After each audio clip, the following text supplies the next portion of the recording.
أولياء الله الصالحين ووالدينا ومعلمينا وذوي الحقوق علينا وإلى جميع أرواح المسلمين والمسلمات. الفاتحة. أعوذ بالله من الشيطان الرجيم. بسم الله الرحمن الرحيم. الحمد لله رب العالمين الرحمن الرحيم مالك يوم الدين إياك نعبد وإياك نستعين اهدنا الصراط المستقيم صراط الذين أنعمت عليهم غير المغضوب عليهم ولا الضالين آمين. Assalamualaikum warahmatullahi wabarakatuh.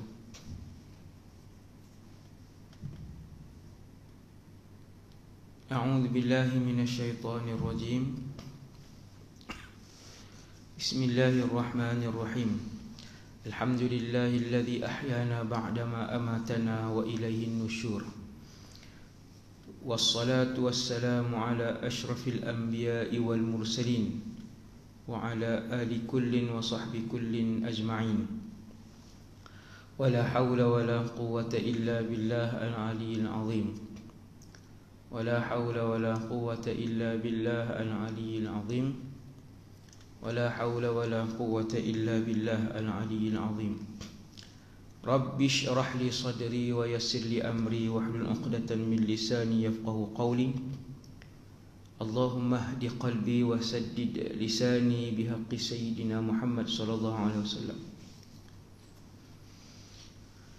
Subhanallahi wa bihamdihi adada khalqihi wa ridha nafsihi wa zinata arshihi wa midada kalimatih. 3 kali zikir ni. Siapa yang ni kita bacalah, kalau ingat kita baca sampai tuan-tuan hafal lah. Subhanallahi wa bihamdihi adada khalqihi wa ridha nafsihi wa zinata arshihi wa midada kalimatih. Subhanallah wa bihamdihi adada khalqihi wa ridha nafsihi wa zinata arshihi wa midada kalimatih. Radina billahi rabba, kami semua redha Allah Tuhan kami. Wabil islami dina, kami semua redha Islam cara hidup kami. Wabi Muhammadin rasula, dan kami semua redha bahawa Muhammad sallallahu alaihi wasallam seorang nabi dan rasul. Alhamdulillah, kita menggunakan kitab andai umat ini hidup seperti Sayyidina Umar bin Al-Khattab radhiyallahu anhu. Satu hari balik daripada sebuah peperangan. Perang tu tak ramai. Setiap kali perang Nabi akan melakukan qur'ah, iaitulah undian untuk bawa mana satu isteri yang naik nama dia dalam undi tersebut. Dia tak ada giliran untuk keluar perang dengan Rasulullah, teman Nabi. Nabi akan bawa salah seorang isteri beliau dengan melakukan undian. Tulis nama, masuk dalam satu bekas, Nabi ambil, keluar nama siapa, isteri tu pi. Dalam satu peperangan, dah balik dah, selesai. Dalam perjalanan balik perang tu, yang pi dalam perang tu Sayyidatuna Aisyah. Sayyidatuna Aisyah bintu Abi Bakr As-Siddiq radhiyallahu anhuma. Naik nama dia. Dalam perjalanan balik, ni kisah muka surat 116 buku Andai Umat Ini Hidup. Saya tak baca sebab kalau baca hurai dia jadi lagi lambat lah. Lagi lambat.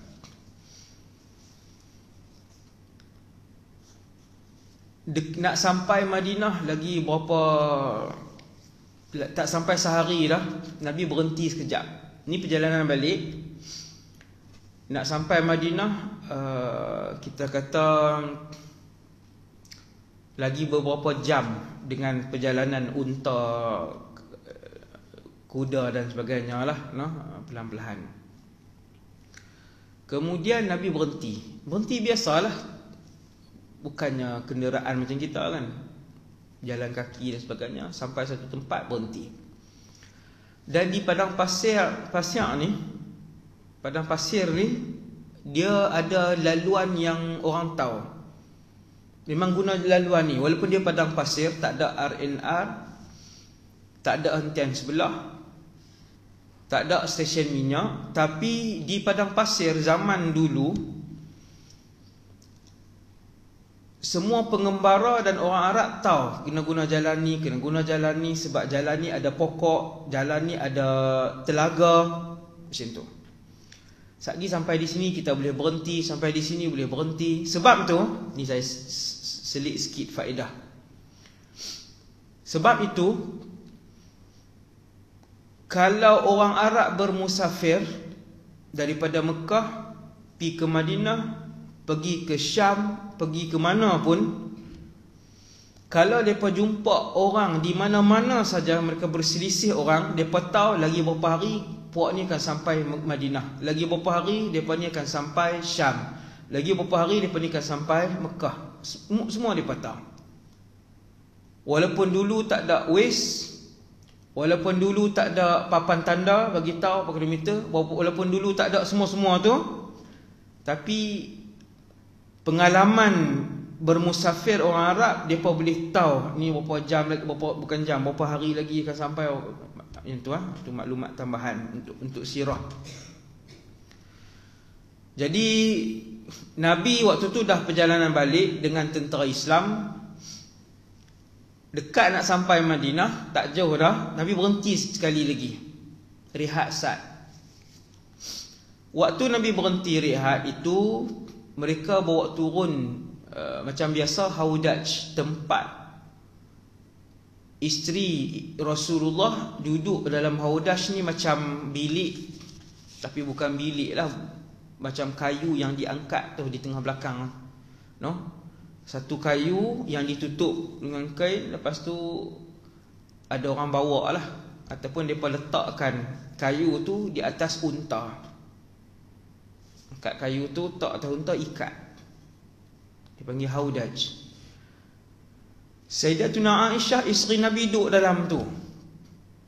Mereka pun angkat bawa turun. Kemudian sahabat pi tempat lain, Nabi dengan isteri dia saja. Sayyidatuna Aisyah pun keluar nak qada hajat. Sayyidatuna Aisyah keluar nak qada hajat, dia pun pi qada hajat, dah selesai. Kemudian Sayyidatuna Aisyah pun balik. Nabi pun tengok, balik dah kan, balik apa semua, masuk balik dalam haudaj. Ni dah berhenti dah tau, bukannya berhenti terus ke, ni dah berhenti lama apa semua. Kemudian Nabi pun bagi arahan, kita nak berjalan lagi berapa minit. Zaman hari ni lah, saya sebut istilah zaman hari ni supaya mudah faham. Lagi berapa minit kita akan berjalan. Sayyidina Aisyah perasan kalung ataupun rantai yang dipakai hilang. Rantai hilang. Dia pun keluar. Ketika Sayyidatuna Aisyah keluar, semua orang tak perasan. Sebab sahabat bukan duduk keliling Rasulullah, sebab ada isteri Nabi, semua sahabat duduk jauh.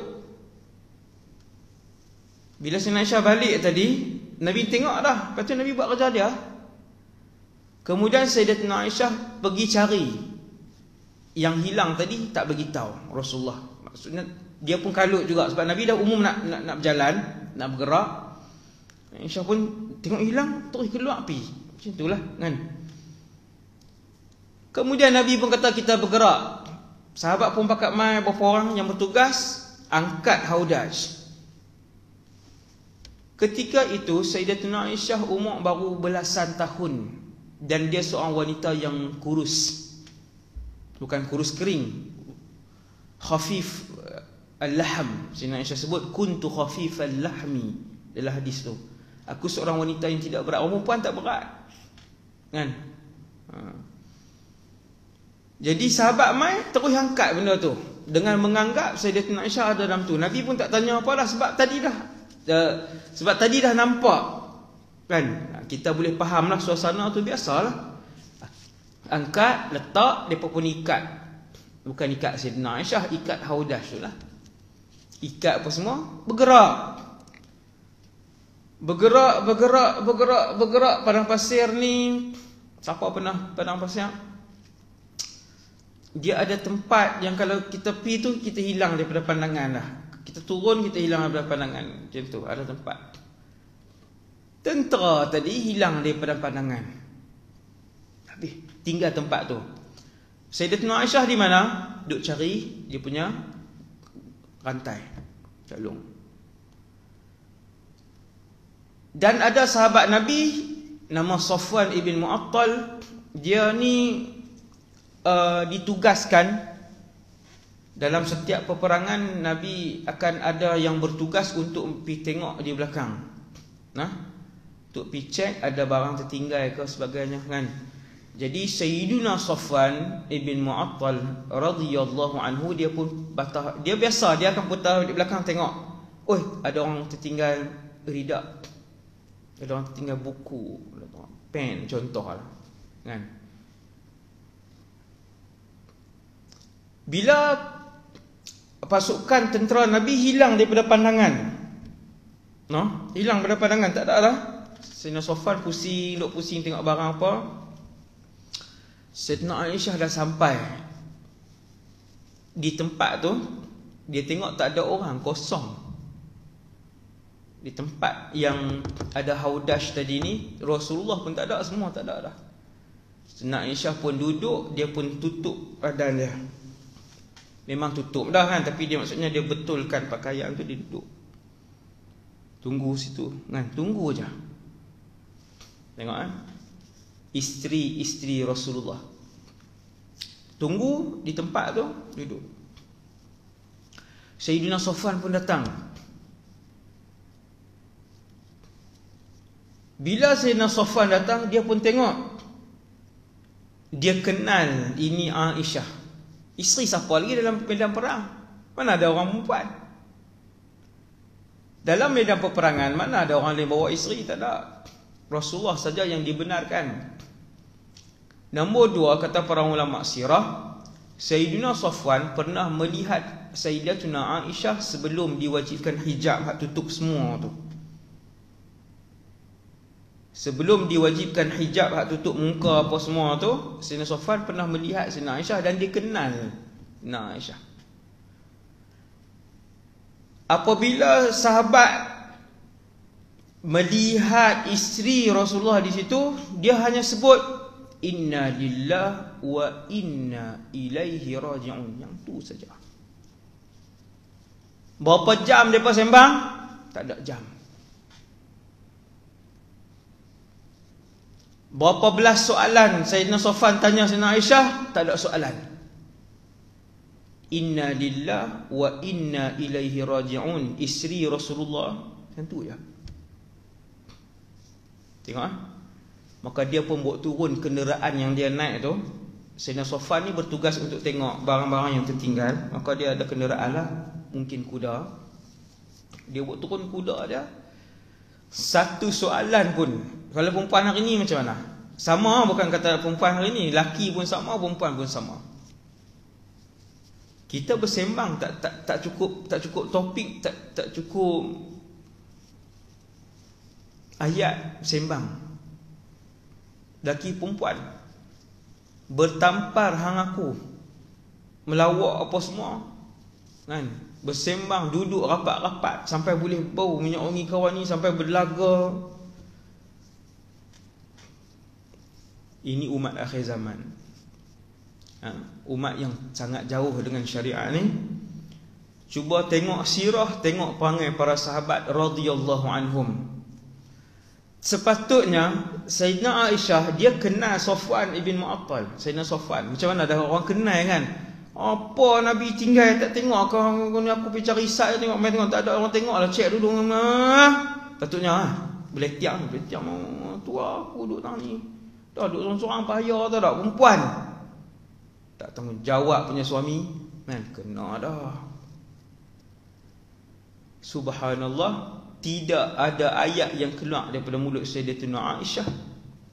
Benda ni semua lepas tu diceritakan. Dan tidak ada soalan yang keluar walaupun satu soalan daripada mulut Safwan ibn Mu'attal. Pasal apa Nabi ajak sahabat-sahabat ni, laki perempuan yang bukan mahram ni, yang ajnabi ni, orang luar ni, jangan rapat. Jangan mesra sangat, jangan rapat sangat, jangan, sebab boleh bawa kepada zina.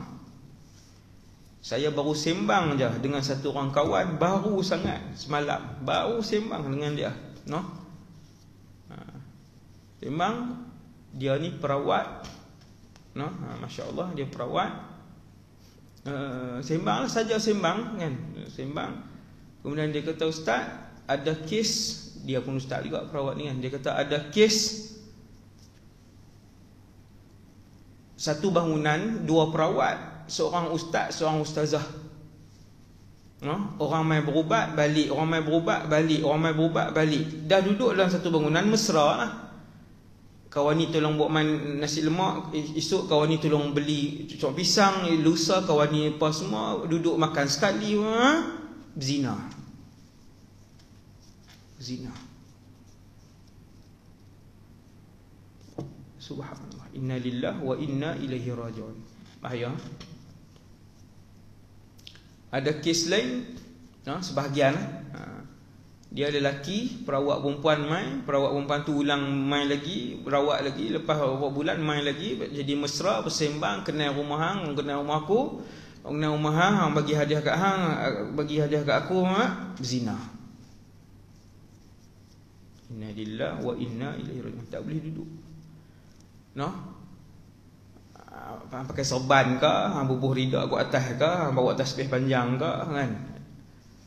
Jangan berdua-duaan, dan jangan apa nama ni sampai duduk mesra, belaga bau, hang duduk belaga bahu, tepi aku, tepi hang, kan?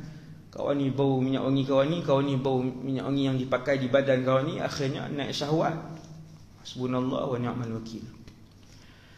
Nabi didik para sahabat, laki perempuan tak ada urusan, tiada percakapan, no?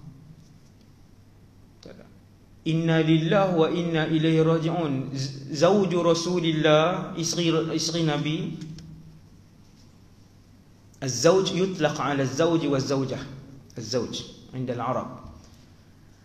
Jadi dia tanya, bukan dia tanya, dia kehairanan. Allah, dia kata inna lillahi wa inna ilaihi raji'un, isteri Nabi. Terus turun unta ataupun kuda tadi. Sayyidina Aisyah tak ada satu soalan. Tak ada satu soalan, tak ada satu rungutan, naik. Sayyidina Safwan pegang tali, pegang tali, bawa.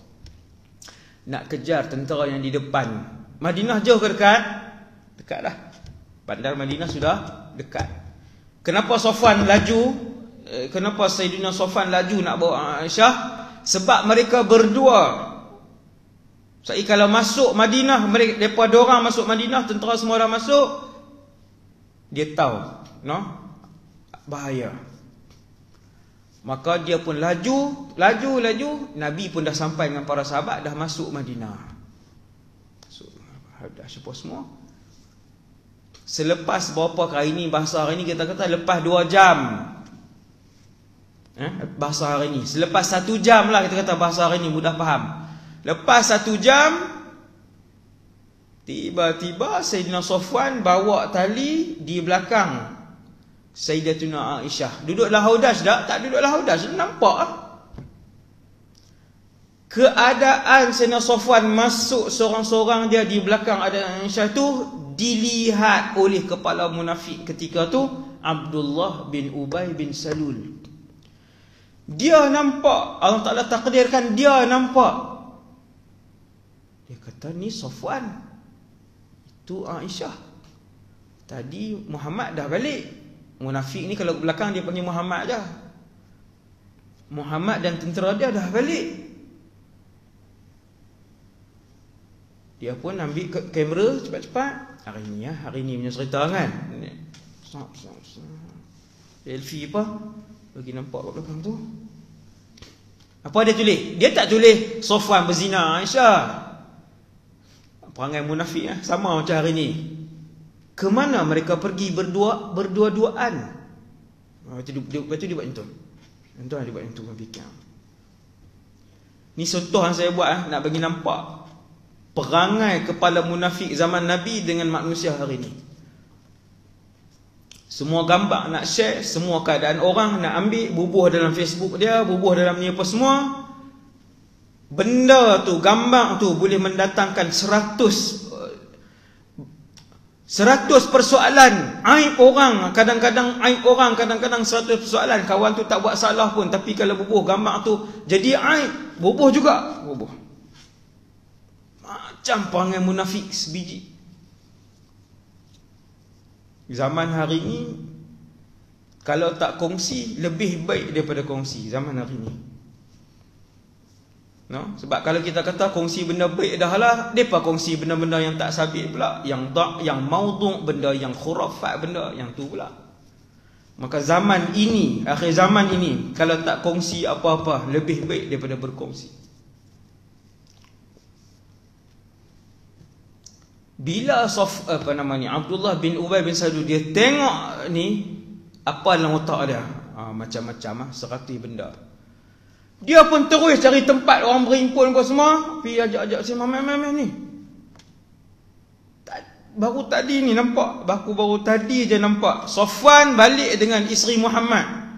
Depa dua saja. Orang ni berkata, bukan Rasulullah dah sampai kau. Nabi dah sampai, tu yang nak tanya ni. Tu yang nak bagi tahu ni, nak kena. Takkan. Habis dia cakap di situ, dia pergi tempat lain pula. Perangai munafik. Dia dah share satu tempat, tak puas tengok. Baru 4,000 orang tengok. Insta pula tang Insta, bubuh di Facebook punya status. Bubuh di status, naik pula di apa dia tu, status Facebook ke apakah, saya pun tak tahu. Semua orang ni kan. Masuk tang ni, pakat tengok. Dia pun lega, ramai dah tengok, alhamdulillah. Selesai dosa hari ni. 182,000 dosa besar selesai. 182,000 people reach views. Dosa besar sehari.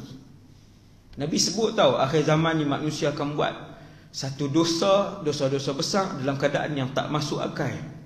Macam mana? Ni antaranya. Sebar gambar aib orang, ratus ribu orang tengok, dia orang pertama sebar. Punya seronok, bangga. Ada channel YouTube, ada channel khas yang masing-masing wujudkan, ada berapa orang wujudkan. Channel tu khas untuk gosip, channel tu khas untuk tarik perhatian orang ramai. Channel khas untuk masuk dalam neraka Jahannam. Manusia hari ni buat. Hasbunallah wa ni'mal wakil. No?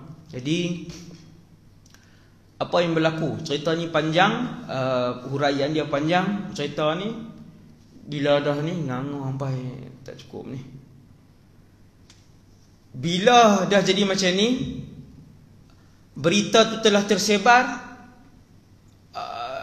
dia tak sebut kepala munafik ni, dia buat pikat orang-orang munafik juga, sahabat-sahabat yang ada yang munafik juga, yang sama, dia manusia ni dia akan duduk kumpulan yang sama dengan dia. No? Dia sebarkan, depa sebar. Depa tak sebar kata ni berzina ni, tak sebar yang tu saya kena qazaf. Kan? Tapi depa beritahu, depa sebarkan cerita. Dah tahu lagi kata ni. Semalam 2 hari lepas Aisyah balik ni. Tak tahu apa pun. Aisyah balik berdua dengan Safwan. 2 orang balik pada mana? Kan Nabi pulang perang. Depa 2 orang. Nabi sampai lagi. Nabi sampai dah. Tu yang pelik. Dia macam tu. Lepas tu dia tinggal. Semua orang dalam keadaan. Berita tu ya ummul Madinah. Al-khabar qad ammal Madinah kullaha. Berita tu dah pergi kepada semua rumah. Nak ceritanya, Nabi panggil sahabat-sahabat yang besar. Aisyah jatuh sakit. Saya tak cerita dah lah, boleh tengok dalam kitab sirah. Tuduhan kepada Sayyidina Aisyah dan Safwan ibn Mu'attal. Sayyidatuna Aisyah ni satu wanita salihah, jatuh sakit. Sakit, kena tuduh sampai sakit. Tak lalu makan sampai sakit. Dia minta izin, ya Rasulullah nak balik rumah ayah. Siapa ayah beliau? Abu Bakar ibn Abi Quhafah nak balik rumah ayah. Kan? Dekat situ. Rumah Sayyidina Abu Bakar dekat Hotel Hilton tu. Hari ni Mekah kan, Hotel Hilton. Kalau di Madinah tempat lain lah. Bukan Abu Bakar duduk di Hilton. kan, Hilton tu baru je, tapak tu di situ. Kemudian Sayyidina Aisyah, peristiwa ni di Madinah. Peristiwa ini di Madinah. Sayyidina Aisyah minta untuk balik rumah ayah dia. Dia pun balik. Nabi tak tahu kata apa. Nabi duduk, Nabi tak terkata. Nabi nak komen apa? Nabi tanya isteri, Nabi pun tanya apa semua, tapi Nabi tak tuduh, Nabi tak nafi, Nabi tak apa, Nabi duduk, Nabi panggil sahabat. Nabi pun panggil sahabat, Abu Bakar, Nabi panggil Umar, Nabi panggil Ali, Nabi panggil Uthman, Nabi panggil Talhah, Nabi panggil Abdul Rahman bin Auf sallallahu alaihi wasallam. Nabi tanya pendapat. Bila sampai giliran Sayyidina Umar, tengok Sayyidina Umar radhiyallahu anhu, masya-Allah Sayyidina Umar. Dia kata, ya Rasulullah, man zawwajakaha. Ya Rasulullah, siapa yang mengahwinkan kamu dengan Aisyah? Man zawwajakaha. Siapa yang mengahwinkan kamu dengan Aisyah? Apa jawab Nabi? Allah. Aisyah ni, isteri-isteri Nabi ni, semua diarahkan oleh Allah Taala untuk Subhanahu Taala arah. Macam Sayyidina Aisyah ni, Nabi mimpi berkali-kali untuk dikahwini Aisyah radhiyallahu anha. Kemudian Sayyidina Umar tanya, wahai Rasulullah, afatadhunnu anna rabbaka dallasa alaik? Apakah kamu menyangka, wahai Rasulullah, Allah akan memilih seorang wanita yang melakukan perbuatan yang tak elok kepada kamu? Ya, Sayyidina Umar. Kemudian Sayyidina Umar pun jawab, senang aja. Sayyidina Umar apa? Dia tanya, siapa yang mengahwinkan kamu? Nabi sebut Allah. Last sekali Sayyidina Umar bersebut dalam perjumpaan Nabi dan Umar, Sayyidina Umar kata, subhanak, hadza buhtanun azim. Maha suci Allah, ini adalah penipuan yang besar. Sayyidina Umar. Muslimin muslimat sekalian, ayat Quran yang turun lepas tu membersihkan Sayyidatuna Aisyah, turun sebiji macam yang Sayyidina Umar sebut, subhanaka hadza buhtanun azim. Masya-Allah. Ayat tu juga yang Sayyidina Umar lafaz sama dengan wahyu yang turun. Hebatlah Sayyidina Umar radhiyallahu anhu ni, satu manusia yang dipujilah kesalihan dia oleh Allah Subhanahu Wa Taala dan dipuji oleh Nabi sallallahu alaihi wasallam, dan kemudian benda tu selesai, habis. Walhamdulillahirabbil alamin. Benda tu pun dah selesai. Allah Taala buat turun ayat membersihkan Sayyidatuna Aisyah. Hati-hati ya. Jadi kalau Syiah dia tetap menuduh Sayyidatuna Aisyah ni berzina, kan? Itu agama Syiah, kan? Itu fahaman Syiah lah. Itu fahaman Syiah yang sangat berbeza dengan Ahlus Sunnah wal Jamaah kita, kan? Senang nak bezakan, senang. Jadi kita, Allah Ta'ala dah bersihkan Sayyidatuna Aisyah. Dia wanita yang tidak bersalah. Panjang cerita dia, macam mana reaksi Nabi, macam mana Nabi pergi pujuk Sayyidina Aisyah balik. Sayyidina Aisyah kecil hati sebab hari itu Nabi tak tuduh, Nabi tak nafi, Nabi diam kan. Nabi pun tak tahu nak kata apa sampai turun ayat Quran yang membersihkan Sayyidatuna Aisyah. Betapa gembiranya Rasulullah apabila ahli keluarga dia yang disebarkan tuduhan yang pelik tetapi dibersihkan oleh Allah Subhanahu Wa Taala. Jadi yang tu saja untuk pagi ni. Semoga kuliah tentang hidup Sayyidina Umar ini memberikan panduan untuk kita hidup di akhir zaman yang penuh mencabar ni. Qul qali hadza astaghfirullahal azim li wa lakum. Subhanakallahumma bihamdik asyhadu an la ilaha illa anta astaghfiruka wa atubu ilaik. Wa sallallahu ala sayyidina Muhammad wa ala alihi wasallam. Assalamualaikum warahmatullahi wabarakatuh.